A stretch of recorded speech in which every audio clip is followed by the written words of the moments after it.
So, Bengals and Ravens. With the Ravens entering this season, they have an identity. And I think that was the big storyline between these two teams. One team who has an identity and who is trying to pivot in certain ways to expand what they already are and what they already do well. And then the Bengals, who are so in love with the idea of what they are because Joe Burrow is Superman. He can make anything happen. To me, it's...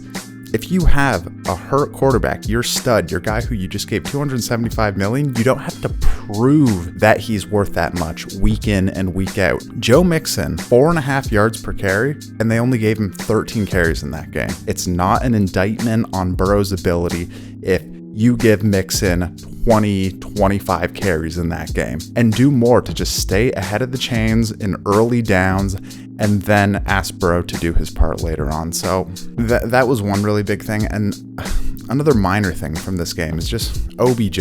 I made a video months back right after Odell had just signed. And in that video, I said that my predictions for him was 900 yards and 14 games played. He's already out with that ankle injury, and it sucks, man. Like, I'm not wishing on a guy's downfall whatsoever. Odell was a fantastic player before all of the injuries, and he's still shown huge pops of what he's still capable of doing. But I got a lot of flack for calling it the way it is. The guy is an aging, declining star off of many major injuries. He's torn his ACL 2 times, I think. He's had some serious ankle injuries, and they signed him for $18 million, $15 million of that guaranteed. And I think that my predictions of 900 yards and 14 games played might have been too positive. That this could wind up being a 12-game, 700-yard type season. So we'll have to see on that. Okay, so Bucks and Bears. I'm sure there's a lot of Baker Mayfield former fans and supporters because there's a good Cleveland Browns audience on this channel. First, let's talk Baker. He just looks really comfortable. I think the way Tampa Bay is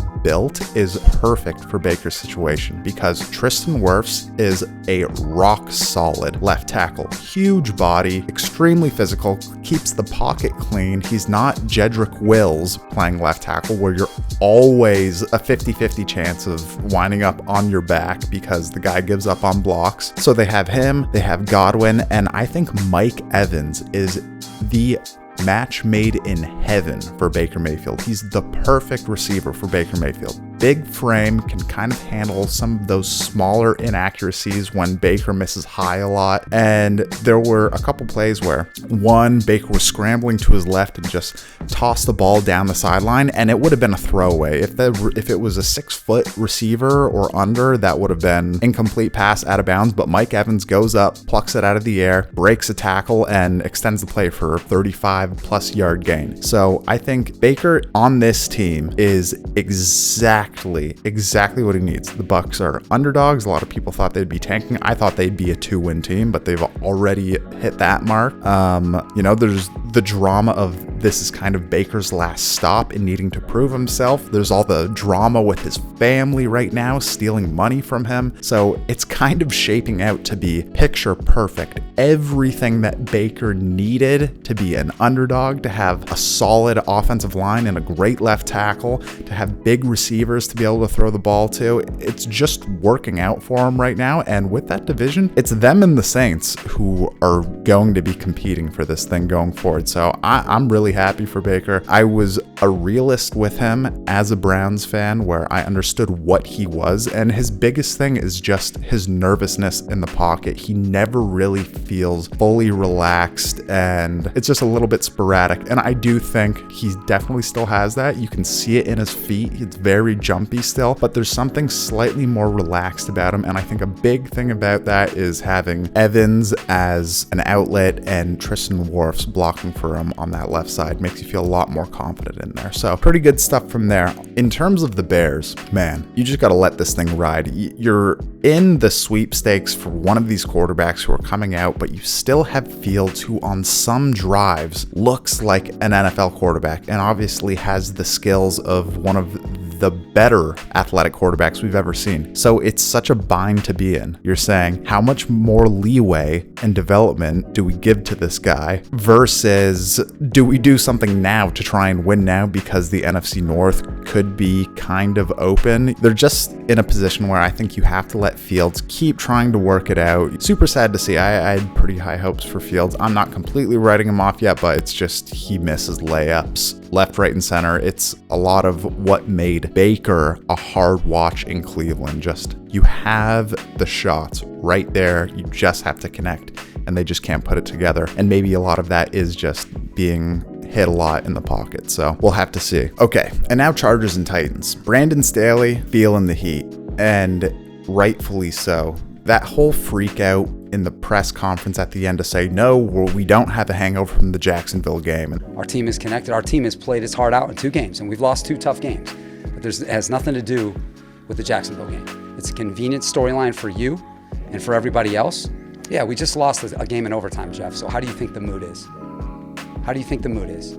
I see where he's coming from to say that this is a new season, it's completely different, but the fact that you've lost the same way since that last game for both games is kind of eyebrow raising, and it's easy to connect the dots and come back to that. So he doesn't seem like a very emotional leader. I mean, here's the thing on that. We all look back to Sean McVay and we go, anyone within McVay's orbit is worth being hired. Sean McVay is a rah, get in your face, excited, passionate, emotional guy. And you can see that with how the Rams play. With the Chargers, they seem muted. They seem lacking passion in a lot of those crucial moments, and I think a lot of that comes from the head coach. In terms of the Titans, great job getting the win, but man, is this team a bore to watch. The way the Titans play is so archaic. It's just constant. Run Derrick Henry between the tackles, get 3 yards, blow everyone up,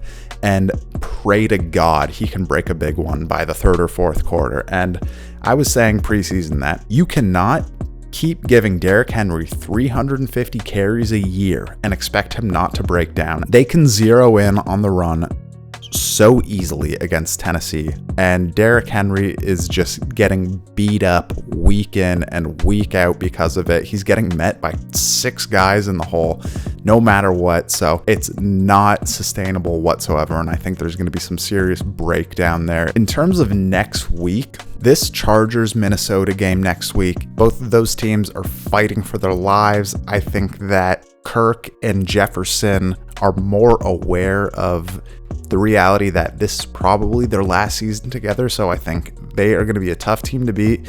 I think the writing's on the wall for the Chargers. I could seriously see him being fired after next week if they lose, and I think that they will. So maybe Kellen Moore is the guy heading into that Raiders game. And that just about does it for me. Guys, if your team didn't get covered and you're wanting me to cover them, if you're wanting me to extend this weekly recap video and cover more, let me know in the comments. Thank you guys so much for choosing to watch, and I hope that you subscribe, share it with a friend, repost on Twitter, email it, whatever you can do. Greatly helps, and I really appreciate it. So thank you so much. We'll see you in the next one.